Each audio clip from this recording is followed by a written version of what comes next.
Welcome to today's explainer. If you've ever stared at a university brochure and felt like that massive price tag was literally locking you out of your own future, well, you are exactly where you need to be. Because today, we are unpacking a complete paradigm shift in higher education. We're talking about how modern technology is finally opening doors that, for decades, were heavily guarded by traditional gatekeepers. So let's just anchor ourselves to this one staggering number right out of the gate. $38,000. That is the average cost of a traditional bachelor's degree in the United States today. Just take a second to let that sink in. For a lot of people, that's an entire year's salary before taxes. We are talking about the equivalent of a down payment on a house or buying a brand new car completely in cash, and that is just for the sticker price of tuition alone. It is a number that literally forces thousands of students into decades of debt before their careers have even started. And the crazy part? The financial bleeding doesn't even stop at tuition. When you factor in the lost income from putting your career on pause for 4 years, plus the astronomical costs of textbooks and housing and campus fees, you really have to ask yourself, has higher education just become an exclusionary club? Because right now, millions of incredibly capable working adults, parents, and lifelong learners are feeling entirely priced out of advancing their own lives. The traditional system is demanding a financial and time sacrifice that they just cannot realistically make. To understand how we are moving away from that exclusionary model, we're going to navigate through 5 key areas today: the college cost crisis, the online degree revolution, decoding degree pricing models, the accreditation reality check, and finally, global recognition of degrees. All right, let's dive right into Section 1, the college cost crisis and the financial barrier to traditional education. As we mentioned, that massive $38,000 price tag leaves millions stuck. But here's the thing you have to realize about the traditional model. It forces you to pay for things that have absolutely nothing to do with your actual learning. You are funding physical campus buildings, sprawling sports programs, luxury dormitories, and just a massive amount of administrative bloat. It's a structure that inherently punishes working professionals who can't just put their lives and their paychecks on hold to go subsidize a traditional campus experience. The actual core product, the education itself, just gets buried under mountains of overhead. But thankfully, things are changing. Which brings us to Section 2, the online degree revolution, and how innovators are democratizing education. A growing number of institutions are stripping away all that physical overhead to pass the savings directly to you. Take a look at the distinct pathways offered by these 3 incredibly innovative institutions. You have New Lane University, which offers degrees in liberal arts and philosophy. Then you've got University of the People, offering highly in-demand degrees like computer science. Then there's IIT Madras, a massive technical institute, offering a Bachelor of Science in Data Science and Applications. What they all have in common is that they use technology to completely eliminate the physical campus. You only pay for the education itself. And to be clear, this isn't just about throwing some recorded lectures on a website. It is about fundamentally redesigning how higher education is delivered so it can scale globally without losing an ounce of academic rigor.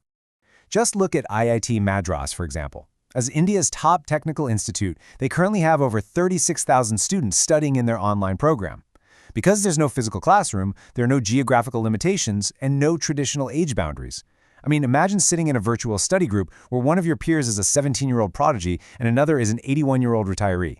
That is the actual reality here. Plus, rather than locking you into a super rigid 4-year path, they offer multiple early exit options, so you can leave with a foundation certificate, a diploma, or a full Bachelor of Science depending on your evolving career needs. It's flexibility on a totally unprecedented scale.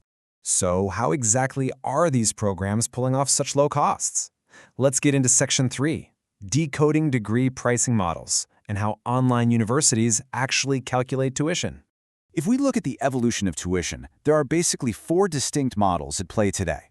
We start with the traditional per-credit model, where you pay a fixed rate for every single credit hour you take. It's the oldest method, and honestly, it can still be really expensive. Then, Step 2 introduces the per-term flat rate. This was pioneered by schools like WGU, where you basically pay for a block of time, say a 6-month window, and you just finish as many courses as you possibly can. But the absolute game changers? Those are the 3rd and 4th models. The flat fee total pricing, which is New Lane University's model, charges one predictable total price for the entire degree, no matter how long it takes you. And finally, the assessment fee pricing, used by University of the People. Here, the courses themselves are actually entirely tuition-free, and you literally only pay a small fee when it's time to sit for an exam. The disparity in cost here is just breathtaking. The estimated total cost for New Lane barely even registers next to the traditional model. It comes in at just $1,500 total for a bachelor's degree. University of the People sits around $7,260 total. Now, compare both of those to that towering $38,000 traditional average we talked about earlier.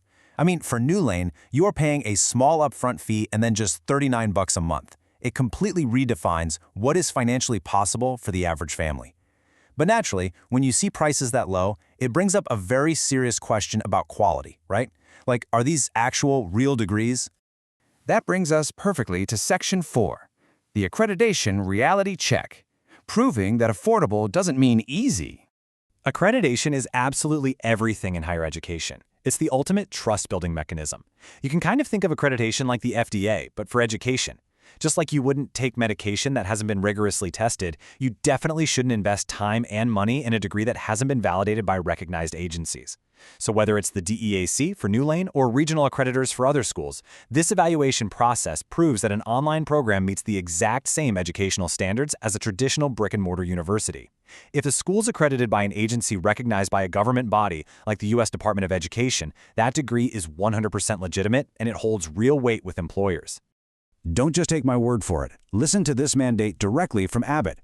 They are premier accrediting body for engineering and technology, and they state very clearly, the programs are evaluated against the same criteria regardless of delivery method.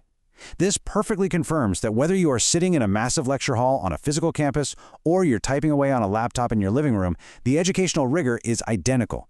You aren't getting some kind of light version of a degree, you are getting the exact same demanding education. But that does bring up one final hurdle.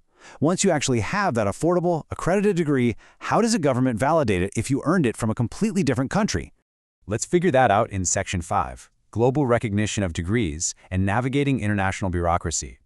We are going to use Peru's National Superintendency of Higher University Education, better known as SUNEDU, as our case study here. And this three-step process beautifully cuts through all the bureaucratic jargon. First, the foreign degree has to come from an institution in the top 500 global rankings or from a country with an international treaty. Second, you have to validate the diploma itself using a recognized international stamp, like the Hague Apostille. You can think of the apostille as a global notary seal. It basically tells one government that a document from another government is completely authentic and legally binding. Finally, you submit it for an official government evaluation, which in Peru's case takes a maximum of 30 working days. And that's it. It shows you exactly how a foreign, online degree becomes officially recognized across borders, allowing you to use it for employment and even highly regulated government roles. So let's wrap this whole thing up. We've seen that the historically locked door of traditional education has finally been blown wide open by these affordable, globally recognized, and highly rigorous online programs. The financial barriers, they're crumbling. The geographic boundaries, erased. The traditional gatekeepers are quite literally no longer in charge of your future. So I will leave you with this one question. With all of those obstacles completely out of the way, what is stopping you from taking that next step today?